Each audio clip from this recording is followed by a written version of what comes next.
I saw this thread pop up on Twitter and I thought that it was pretty interesting. A tweet that says, "A generation of women are realizing that non-committal forever boyfriends are a very poor substitute for a husband and father of your children." And then attached to it is an image that says, "My ex stole my childbearing years. Does he owe me compensation?" Which obviously is a pretty insane concept, that a man would owe you compensation for the child you didn't have during your childbearing years. I don't know what the compensation is for in this case. Your emotional distress, like you're going to get non-child support. I didn't have a child support, as if you weren't part of the reason why you didn't have a child all of those years. I mean, it's years we're talking about here. You don't just like fly through your 20s and then, oh, look at that, I'm 34 years old and we don't have a child. Like, that would be something that you say you want earlier on, and then if that person that you're with is not able to deliver for you, they don't want to have your child, then you leave them and find somebody who does. Saying that your ex stole your childbearing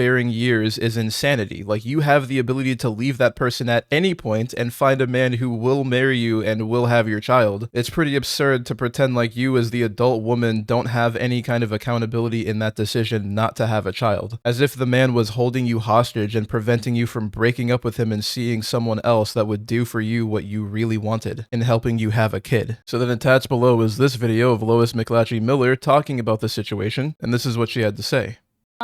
This all started with an article by someone writing into the Telegraph to talk about a really common problem amongst millennial women reaching their mid-30s, approaching 40, expecting to by now have children and looking around and not having a faithful, committed partner. She'd wasted 10 years on a man expecting that they would have children together, and at the last minute, 34 years old, he breaks up with her, and there she is having to start the process all over again. Now, should we have tax for people who break up with their girlfriends? Of course not, that's ridiculous. But I do think there is a great solution to this instance that is affecting so many millennial women. We could have a contractual legal arrangement at the start of a relationship, especially one that's sexual, that says that men and women will commit to each other and stay monogamous and parent any children that come of that relationship. And we could even celebrate it with a party at the start of it. We could call it marriage. And I think, this problem that has become so prevalent has been a sad consequence of the decline of marriage. And it speaks to us about something that we should be promoting in society. And I think that this is a good take. I absolutely agree with it. And it's refreshing to see a woman advocating for marriage rather than taking the angle of, I don't need no man, or I'm not going to settle down. I want to live my life and explore things, which is what you tend to see a lot of on the internet today. She advocates for men and women getting married to each other and then having sex with the goal of having children, which you don't see a lot of advocacy for that in society today. Only concern for how much the birth rates are falling, usually because of the negative effects that it will have on the economy in the future, which online is followed by conversation of finger pointing about which gender is more responsible for that, and the conversation usually goes towards men being the issue because of the patriarchy and how evil they are, making the women of today who are much more aware look at them and say that they are not desirable, so they don't want to have a child with that type of man. So then we get into one of the worst takes that I have ever seen. Lois Miller's post was quote tweeted by someone named Jessica Pinn, and she says, "Yes, men should have to pay extra taxes for being single after age 30. Those taxes can go towards financial incentives for married couples to have children. That solves birth rates. Boom, you're welcome." The reason men specifically need to be taxed extra, especially above a certain tax bracket, is to eliminate the more money, more bitches incentive for success. Ideally, a man's incentive for success should come from providing for his family. It is best if men settle down to avoid men wasting women's reproductive years. Alternatively, maybe you can get out of single tax if you were in a new registered relationship for less than 2 years. That gets all the relationships registered so that people cannot cheat without the side pieces knowing. There it is, one of the most low IQ, smooth brain takes that I have ever seen on Twitter. Like, we're already in a position of many men being lonely, as they say, the male loneliness epidemic. Men who are having a hard time with getting a girlfriend or getting dates in general, or aren't even able to find the time to try dating because they're spending all of their time working. Men who feel like they've been forgotten forgotten by the system. They're not able to buy a home. They're not able to actually have any success with women because of the direction things are going now. Where if they don't have a house, they don't have a car, and if they're not more wealthy than that woman that they're trying to go after, then they have effectively no chance of gaining her interest. And obviously a pretty big factor in this is the fact that women are hypergamous and they're not going to date down in wealth or status, and men who really don't have all that much money and aren't able to provide for the woman aren't really going to be looked at as necessary by that woman.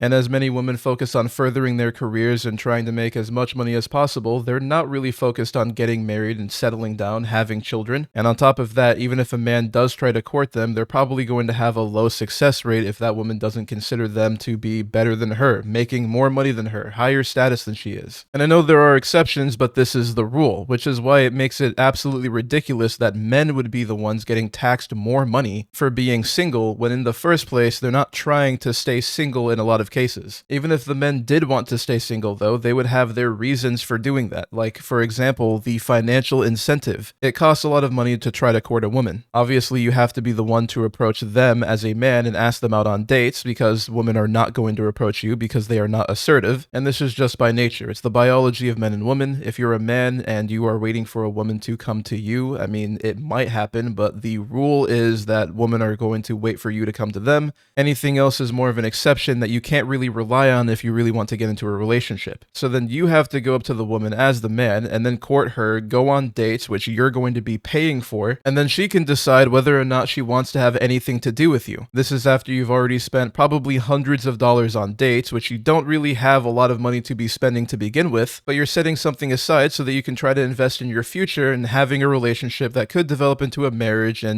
starting a family. But as we can see today, especially with newer generations, like how late in their lives people are having sex for the first time, how much less people are dating, the rise of dating apps, which I think are catastrophic failures for the most part, and they don't really do anything for the men that are on them. So put men into an even more difficult position when they already have to go find a job so that they can make the money that they need to go try to court a woman while worrying about not being able to afford buying a house, maybe not having a car, potentially not being able to support themselves that well, let alone providing for another person if it would come to it. And on top of that, women who are a lot more feminist, particularly in younger generations who are trying to dismantle gender roles, or at least that's what they say, but typically it boils down to disdain for men and emasculation, and guys aren't considering that to be a good option either. So what Jessica Pin here is advocating for is for men who are already going through all of these difficulties in their own lives and would maybe not even want to date in the first place because they want to save money because they're the ones that are going to have to be spending money on trying to court a woman. She believes that they should be taxed more money for being single at over the age of 30. What makes this take even more ironic is the fact that if this tax was actually directed towards women, it would be easier for the woman to go out and find some man to enter a relationship with just because they're desperate enough to want to be in a relationship with them without the woman even having to do anything in particular to try to court that man. She would probably be able to bring him in at least with the promise of sex. But men would not be able to as easily go out and get girlfriends, which is the entire premise behind the male loneliness epidemic. And here is a woman callously saying that yes, all those men that are 30 and single, they should pay higher taxes. It's their fault that they're single. Of course, saying nothing about the women who also contribute to falling birth rates, even making this nonsensical point about how men need to have the more money, more bitches incentive eliminated. So if I'm understanding what she's trying to say with that, she's calling out men who make a lot of money and then they're able to go date whatever woman they want and even have multiple casually sexual relationships with women because they have a lot of wealth and they're able to get the attention of all these women, get them onto expensive boats, fly them around the world, things like that. So she has a problem with the type of man that's more promiscuous with women because of his wealth, but she doesn't have anything to say about the kind of women that hang around clubs and try to find men like this so she can sleep around and get the benefits of a wealthy man. Why isn't there a commentary on women like that? Why aren't we talking about how they contribute to falling birth rates or how they should be taxed more money for turning 30 years old and not having a husband and not having children because they wanted to spend their entire 20s partying and getting flown out to Dubai by rich dudes that they slept with? It takes all of the accountability for the problem of falling birth rates and places it squarely on the men without issuing even the mildest criticism of women in the situation. And as a policy, which as a side note, I'm glad that this person is not writing any policies for anyone anywhere, it would only foster a massive amount of resentment from men in society because a lot of them are already trying to and failing to get into relationships, and they're expected to be the ones that go up to women to ask them out, put themselves out there and get rejected, spend money on dates to court the the woman. On top of all of that, you're going to add a tax after 30. You have to pay an extra tax if you fail to get into a relationship by that time. Meanwhile, the woman has to do nothing. She doesn't pay a tax because nothing is ever her fault, of course. And if she doesn't agree to be with you, it's because you're an icky creep and you deserve to be lonely. But also, you're ruining society by being single, so pay this tax. And what will that tax do for your country? Probably something about financial incentives for married couples, but really it's going to go fund a war in the Middle East. You can see by the ratio here, 12k replies to 3k likes. Most people were dunking on this insanely stupid take. Restores a little bit of faith in humanity that people saw this post by Jessica Pin as incredibly stupid on its face, something that doesn't make any sense to do and would only spark a bunch of resentment in society from men towards women, as if we don't already have problems with gender relations being worse than they've ever been before. When you have women playing hot or not on dating apps, which I believe dating apps are useless in general, men being more reclusive because they don't want to deal with rejection and they don't really have the money to be spending on dates anyway, women saying that they're not going to date any man that's conservative, and then they can't find good men from the ones that aren't conservative because they're so politically captured that they think that the issues that they see on TV are more important than being able to settle down and start a family, and a whole host of gender and economic issues that not only stoke the divide between the two genders, but also make it not really an appealing option to try to spend money on dates and even get married because of how much a ring and then a wedding would cost, or having children because of how much it costs to have and raise kids. So the replies to this post is just this Jessica Pin lady getting dunked on by everyone. If men over 30 pay a tax, then single moms over 30 pay double. Let's do this. To which she replies with, that makes no sense. Single moms have kids to provide for, you idiot. Looking over the irony of somebody this stupid calling another person an idiot, she in her post said that single men over the age of 30 should be taxed more. You could be a single man and have children the same way that single moms are. This reply says, instead of that, we should remove property rights from all unmarried women over 30 so the unmarried men get married sooner. To which she replies, why not only remove property rights from all unmarried men over 30? You know what's funny about this is while it would be an extreme solution, it would actually be something that probably does work. You're not going to have very many I don't need no man women walking around if they're not able to do things without men, which would pressure them into getting into a relationship with men, getting married so that they could have property. Matter of fact, this is how things used to work, like in the 19th century. There's precedent for every era of humanity in which birth rates were way higher, and in all of them, men made more money than women, and women had an incentive to get married because their lives would actually get easier. Society trying to remove all the differences between men and women and saying women can do everything a man can do, and trying to force them into positions that they don't naturally gravitate to so they can make the same or more money than men, is not actually helping society at all, men or women, because when these women are focusing on their careers instead of focusing on getting married and starting a family, any man who tries to court that woman is going to have a much harder time of being successful doing so, especially if they don't make a lot more money than that woman, because the woman won't want to date down. Men, on the other hand, are biologically inclined towards being providers. They want to provide for a family. They do not value a woman on how much money she makes, on what her status is. So if a man makes $250,000 a year, then he will date a woman who makes nothing. But it will rarely ever go the other way around, because a woman is not going to date a man that's broke, especially when she's very successful. It's almost like she's pretending not to understand this. Like, I don't think she's intelligent, but I also don't think she's that stupid. She just wants to subvert the truth, that there is obviously going to be an incentive for women to get married when it will make their lives measurably easier if they have a man to take care of them. But a woman, if you put them into these positions of power and give them all of this money, are never going to become the providers and go start taking care of the men. They would likely perceive those men to be losers or just generally not good enough for them. She would continue to get dunked on in a bunch of replies and then have incredibly stupid responses to them, but this one stuck out to me in particular, a reply that says, what about men over 30 who want to be in a committed relationship and can't find a girlfriend or wife? They pay more taxes too? To which she replies, they can lower their standards. So obviously this is just a misandrist. She hates men, and she's going to say whatever bullshit she can come up with which justifies this idea that single men over 30 have to pay more taxes because they are at fault for lowering birth rates and women are not at fault for anything at all ever. And while it would be nice if I could say that this is rage bait, I don't think it's bait. I actually do believe that this person believes this. Men already have a more difficult time trying to court women who think that they don't need men at all, so her solution solution is to tax men more, which does what? Make men more desperate and grovel at the feet of a woman, begging her to get in a relationship with them so that they don't have to pay a heightened tax. And then if they're still having a difficult time, they can just lower their standards, take a woman who's more ugly, more gross, more disrespectful towards them. Just blatant misandry by an idiot on the internet. Obviously, she's getting ratioed and trashed on over here on Twitter, but I'm sure that if she went over to TikTok, there would actually be more people that agree than disagree because of the horrific moderation on that platform. But this is what I'm talking about when I say the demonization of men on the internet. This is a primary example of that, where somebody just comes out and says something that is an absolutely horrible idea, takes a situation that's going on, declining birth rates, tries to pin it all on men, and I'm sure that she said that expecting a bunch of claps and praise from people who were like, yes, I hate men too, they're terrible. Let's do this policy that negatively affects them and doesn't fix the root issue. Which is funny because what's not being said is a solution where women work less or get paid less money and they find a necessity to have a man in order to make their life easier probably would be the real solution to the problem of declining birth rates. But let me know what you guys think about this. I just thought it was interesting that there are real people who actually think like this. And if you found this video useful, then make sure to leave a like and subscribe to the channel for future uploads. And for everyone who made it to the end of this video, thanks so much for watching, and I'll see you next time.